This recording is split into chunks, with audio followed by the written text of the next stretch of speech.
Fala galera do oitavo ano, tudo beleza?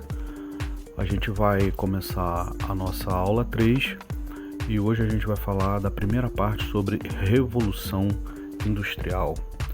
Mas, para você não esquecer, já adianta logo, tá? Clica aí em se inscrever no canal do Professor Bruno, ativa o sininho para você receber as notificações sempre que tiver um vídeo novo e também não esquece de dar um like para gerar mais engajamento, beleza? Bom, sobre o que a gente vai falar hoje, ok? A gente vai falar o que foi a Revolução Industrial, quais as mudanças no sistema produtivo, né? Que transformações nas relações sociais acarretou, né? Sobretudo na sociedade inglesa, né? Que foi onde, né, começou o movimento, as novas relações de trabalho que vão surgir, além de uma nova classe social, a classe operária.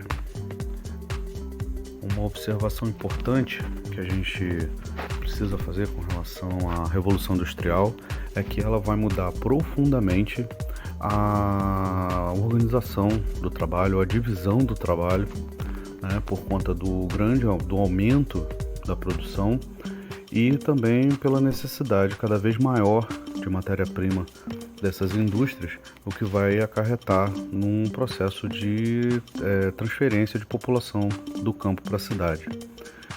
Muitos produtos que nós utilizamos hoje são resultado de processos industriais, desde produtos simples até os mais elaborados, tudo isso é resultado lá da Revolução Industrial, lá de trás no século XVII. Com a invenção das máquinas ficou muito mais fácil e muito mais rápido produzir. Tá? Mas a gente não pode esquecer que a vida do trabalhador foi afetada, porque é o trabalhador, é o operário que ajuda nessa linha de produção e também na transformação com o meio ambiente. A Revolução Industrial, ela foi a passagem da manufatura para a indústria mecânica, que gerou mudanças na área tecnológica, provocando um verdadeiro choque no processo produtivo, tanto na área econômica quanto na área social. A Revolução Industrial, ela nasceu lá na Inglaterra, na metade do século XVIII, e expandiu-se pelo mundo a partir do século XIX. Então a gente pode entender que o berço da Revolução Industrial foi a Inglaterra, porque as primeiras máquinas surgiram lá. Características dessa Revolução Industrial: a gente tem o surgimento das fábricas, uma produção em série, né, uma linha de produção, uma especialização da produção, um operário, né, ele não vai produzir, né, o seu produto do início até o fim. Ele vai participar de uma parte dessa produção e vai passar para outro que também vai participar só daquela parte. E assim a produção ela acelera, né, e a quantidade também aumenta. Você vai ter o surgimento do trabalho assalariado, né? Esse trabalhador vai receber um salário para executar uma determinada tarefa num período de tempo. Esse novo sistema industrial transformou as relações sociais e criou novas classes. Os empresários, que são conhecidos como os capitalistas, são os proprietários dos capitais, dos prédios, das máquinas, das próprias matérias-primas e dos bens produzidos pelo trabalho, e os operários, que são conhecidos nesse cenário como proletários ou trabalhadores assalariados, possuem apenas a sua força de trabalho e vendem para os operários em troca de um salário. A Inglaterra sai na frente porque ela foi pioneira. Fatores colaboraram para que a Inglaterra fosse pioneira no processo industrial no século XVIII. A Inglaterra possuía grandes reservas de carvão mineral, principal fonte de energia para movimentar as máquinas e as locomotivas a vapor, né, no subsolo deles. Os ingleses possuíam grandes reservas de minério de ferro, principal matéria-prima utilizada nesse período. A mão de obra disponível em abundância, né, desde a lei dos cercamentos, também favoreceu a Inglaterra, né? E aí a gente começa a ver o tear mecânico, né? O surgimento das primeiras máquinas, né? O primeiro ramo industrial a utilizar as máquinas foi a fiação, a tecelagem, né? A indústria têxtil. O algodão, ele era relativamente barato, vinha dos Estados Unidos, que era colônia inglesa, e também do Oriente, né? Aí você vê o primeiro tear mecânico. Essa máquina ofereceu grande atração do empresariado inglês para aumentar o capital. Aí o desenvolvimento tecnológico passa ao transporte e máquinas, né? Você tem uma substituição do homem pela máquina, gerando milhares de desempregados, porque você tem uma máquina que ocupa e produz tanto ou mais que vários outros homens trabalhando. Você vai ter uma queda no preço das mercadorias, que vai fazer com que elas sejam vendidas num número muito maior e vai acelerar a produção, porque necessidade de produzir vai ser maior para poder vender mais. Os tecidos de algodão vinham cada vez sendo mais procurados, tá? Há uma mudança no padrão do tipo das roupas, dos tecidos usados nas roupas. Havia uma grande aceitação desses produtos nas colônias, né? Até por conta da diferença de temperatura, e não havia leis que impedissem o progresso dessa área industrial. Era uma área nova, tinha acabado de surgir, né, o crescimento dessas indústrias, e a produção estava muito grande, então a demanda estava muito grande e eles continuavam produzindo e a produção não parava de crescer. Os capitalistas desse período, então, eles estimulavam financeiramente os inventores para que superassem a forma antiga de tecer e fiar, ou seja, os empresários pagavam os inventores para criar máquinas melhores e mais velozes, né, e mais eficientes. Foi nesse cenário então que um carpinteiro chamado James Hargreaves inventou a Spinning Jenny, que é essa máquina que você está vendo aí na imagem. Em seguida, Richard Arkwright inventou a Water Frame, uma máquina hidráulica de fiar mais rápida que a Jenny, da ilustração anterior. Você está vendo aí, em consequência desse financiamento dos empresários para construírem, né, os inventores criarem máquinas mais eficientes, mais velozes, vai haver uma verdadeira corrida tecnológica para o crescimento e desenvolvimento da produção industrial. Porém, essas invenções elas não se encerram, né? Um sujeito chamado Samuel Crompton criou uma máquina que fabricava fios mais resistentes e finos para fazer tecidos mais leves. Isso foi em 1779, seguindo com a concorrência da corrida tecnológica por máquinas e equipamentos que produzissem melhor e mais rápido em maior quantidade.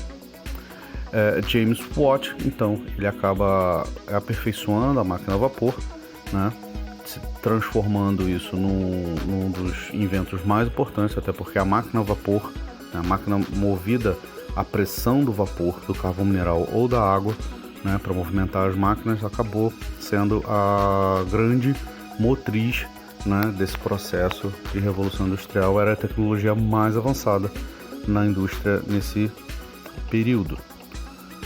Bom, seguindo aqui, em 1807, então, foi inventado o primeiro barco a vapor e em 1814 a primeira locomotiva a vapor, e essas invenções impulsionaram profundamente a industrialização, porque agora o transporte passava a ser mais eficiente e mais veloz e transportava muito mais mercadoria, indo muito mais longe, contribuindo, por exemplo, para a expansão imperialista do século XIX da Inglaterra, né, o chamado neocolonialismo.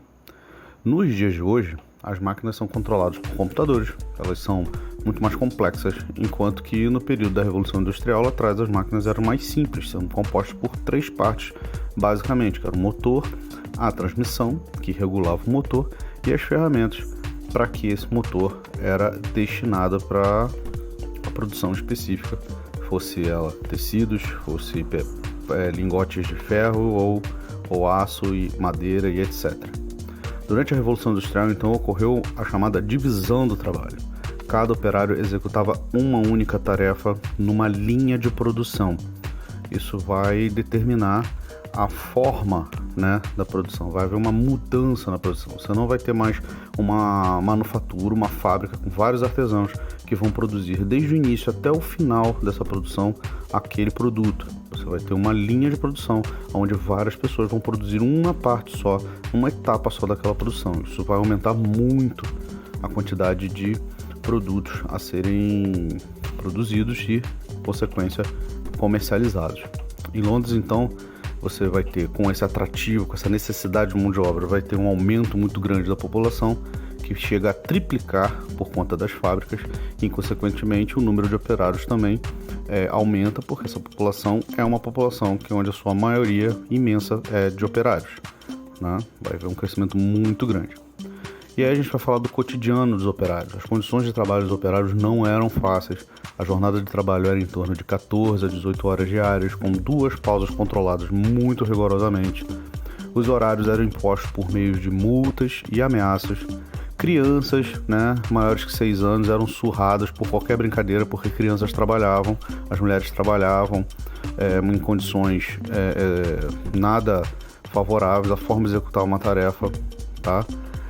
Não havia qualquer lei trabalhista que regulasse, né, as condições, né, e a vida, salários, etc., descanso. Não havia essas leis trabalhistas, não havia direitos sociais, não havia descanso remunerado, férias, aposentadoria, licença de nenhuma espécie, não havia seguro-desemprego, não havia 13º, nem seguro-acidente, não havia o direito à greve, havia somente a vontade de trabalhar e o tanto que o empregador oferecia, e assim era como os operários na Inglaterra no século XIX se viravam. Bom, a gente chega aqui no final dessa primeira parte da aula sobre Revolução Industrial, ok? Eu vou deixar a atividade para vocês disponível num link do Google Forms, tá? Como de costume, com as atividades para vocês responderem, pesquisarem e enviarem para mim, ok? Eu irei corrigi-las e a gente se prepara para a próxima aula, onde a gente vai falar do resto do assunto, né? Principalmente a questão do movimento operário, surgimento de a briga, né, por leis trabalhistas, e também algumas linhas de pensamento que vão surgir justamente em função do surgimento dessa classe operária e das suas reivindicações por melhores condições de trabalho e a mudança das relações de trabalho e da vida urbana e industrial nesse período, ok? Um beijo nas crianças e fui!